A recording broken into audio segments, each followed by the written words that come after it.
नमस्कार मित्रों, हमारी चैनल में तमारू स्वागत है। मित्रों, जम्मू काश्मीर पुंछ में भारे हथियारों सज्ज आतंकवादीओ सेना 2 वाहनों पर हुमलो कर्यो छे। आतंकी हुमला में अत्यार सुधीमां 5 जवानों शहीद थया छे अने 2 घायल थया छे। अधिकारीओए जणाव्युं छे के जैश-ए-मोहम्मदना मोर्चा पीएफआईए आ हुमलानी जवाबदारी लीधी छे। सुरक्षा दळोए आतंकीओ शोधी रह्या छे अने 12 किलोमीटरना गाढ जंगलमां आतंकवादीओने शोधवानुं પડકારજનક છે। त्यारे मित्रों, अधिकारीओए जणाव्युं हतुं के गईकाले बपोरे लगभग 3:45 वागे सुरनकोट पोलीस स्टेशन हेठळ गेरीकी गली और बफलियाज वच्चेना दतियार वळांक पर कोटन और सर्च ऑपरेशनना स्थळे सेनाना जवानोने लई जई रहेला वाहनों पर हुमलो करवामां આવ્યો હતો। तो मित्रों, जम्मू और काश्मीरना 2 भूतपूर्व मुख्य प्रधानों गुलाम नबी आजाद और महबूबा मुफ्तीए आ हुमलानी सखत निंदा करी छे। त्यारे मित्रों, अधिकारीओए जणाव्युं हतुं के सैनिक स्थळ तरफ आगळ वधी रह्या हता त्यारे आतंकवादीओए 2 वाहनों, एक ट्रक और एक जीप्सी पर गोळीबार कर्यो। संरक्षण प्रवक्ताए કહ્યું કે દળોએ હુમલાનો ઝડપીથી જવાબ આપ્યો।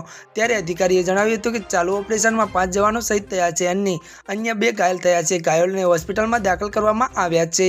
ત્યારે મિત્રો, આજના માટે બસ આટલું જ। અમારી ચેનલમાં નવા હોય તો અમારી ચેનલને મિત્રો લાઇક, શેર અને સબસ્ક્રાઇબ કરી દેજો। ધન્યવાદ।